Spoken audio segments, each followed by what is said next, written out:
Halo semua, salam sejahtera Malaysia. Selamat datang ke channel Fels Lifestyle. Tuan-tuan dan puan yang amat dihormati semua. Ini satu berita duka cita yang pasti menggemparkan kepimpinan politik di seluruh Malaysia dan juga di seluruh dunia. Saudara-saudara, pemergian mengejutkan ramai. Datuk Seri Anwar Ibrahim PMX dalam satu kenyataan dipetik daripada Harapan Daily. Malaysia berduka, PM Anwar titip ucapan buat rakyat Iran. Seperti yang kita tahu, insiden helikopter terhempas di wilayah utara Iran melibatkan Presiden Iran Ebrahim Raisi dan delegasi kepimpinan negara itu, termasuk Menteri Luar Hussein Amir Abdollahian. Malaysia menzahirkan rasa duka susulan insiden itu di mana disahkan tidak ada yang selamat, termasuk Presiden Iran terkorban di dalam insiden itu. Ini satu duka cita besar untuk kepimpinan politik. Ini juga pasti pemergian. Pengorbanan mengejutkan Tun Dr. Mahathir, Muhyiddin Yassin, dan semua kepimpinan politik di Malaysia.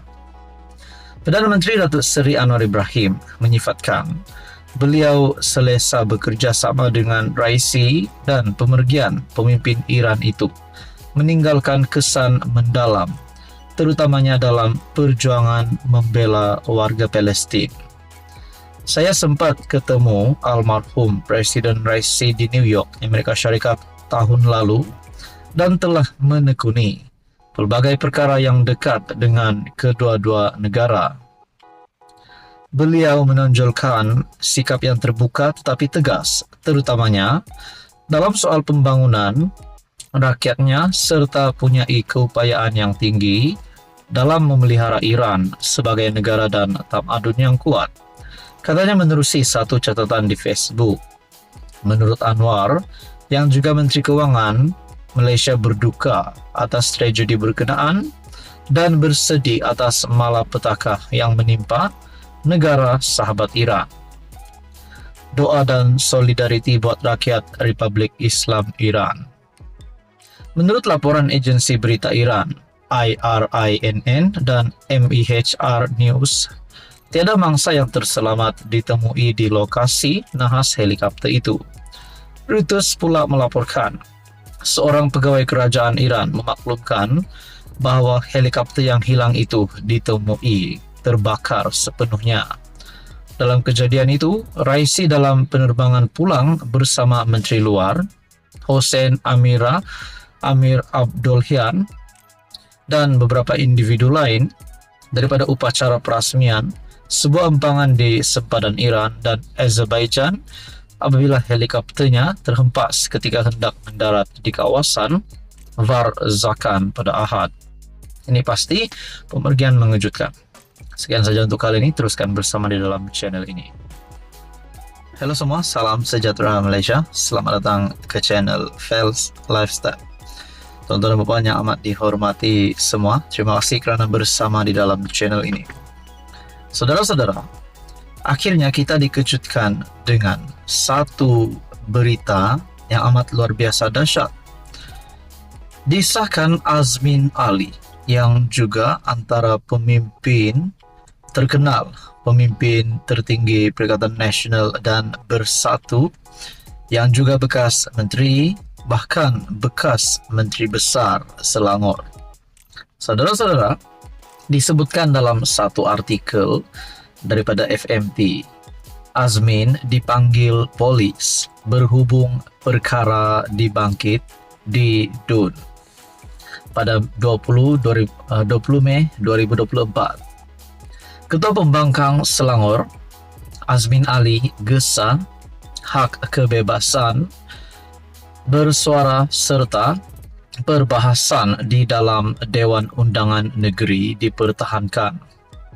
Ketua Pembangkang Selangor Azmin Ali berkata, beliau selaku ahli Dewan Undangan Negeri membahaskan beberapa isu berkenaan pentadbiran Kerajaan Selangor. Ketua Pembangkang Azmin Ali, pengerusi Perikatan Nasional Selangor itu berkata, beliau diserahkan notis untuk menghadirkan diri ke IPD Shah Alam esok, di mana artikel ini diterbitkan pada 20 Mei. Dengan merujuk kepada perkara 72 perlembagaan dan Seksyen 2 dan 3 jadual dalam Undang-Undang Tubuh Negeri Selangor, Azmin mendakwa tindakan mengeluarkan notis tersebut melanggari perundangan dan tidak mengikut perlembagaan.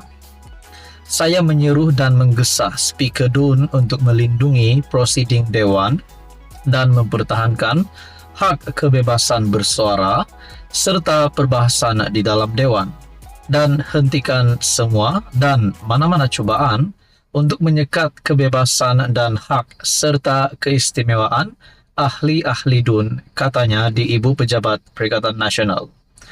Menurut kenyataan yang diedarkan pada sidang media, Azmin berkata beliau selaku ahli DUN membahaskan beberapa isu berkenaan pentadbiran Kerajaan Selangor, khususnya berkenaan pengurusan Perbadanan Kemajuan Negeri Selangor (PKNS). Adun Hulu Kelang itu, yang juga bekas Menteri Besar, berkata hak kebebasan bersuara dan perbahasan di dalam prosiding DUN tidak boleh dicabar atau dipertikai di dalam mana mahkamah atau tribunal luar daripada DUN. Beliau mengarahkan peguamnya untuk memfailkan permohonan kepada mahkamah untuk menyemak tindakan atau keputusan polis mengeluarkan notis tersebut. Beliau juga berkata peguamnya menghantar surat kepada polis meminta temu bual ditangguhkan dan digantung sementara menunggu keputusan mahkamah. Pada Mac lalu, Azmin meminta penjelasan kerajaan negeri selepas PKNS menjual hak pembangunan PJ Central yang dijangka memberi pulangan bernilai RM1.04 bilion kepada Malaysian Resource Corporation Berhad dengan nilai 270 juta ringgit Malaysia menurut laporan media. MB Menteri Besar Amiruddin Sharif dilapor berkata, keputusan menjual hak pembangunan PJ Central adalah untuk keluar daripada perangkap aliran tunai. Beliau menolak dakwaan prestasi kewangan PKNS kurang baik dan PKNS juga tidak menangguh hutang RM5.7 bilion seperti didakwa sesetengah pihak. Nah, saudara-saudara, disahkan di sini Azmin dipanggil polis berhubung perkara dibangkit di DUN. Bukan ditangkap ataupun masuk penjara, tetapi Azmin dipanggil polis. Apa komen Anda berkaitan dengan isu ini? Sekian saja, teruskan bersama di dalam channel ini untuk info yang seterusnya.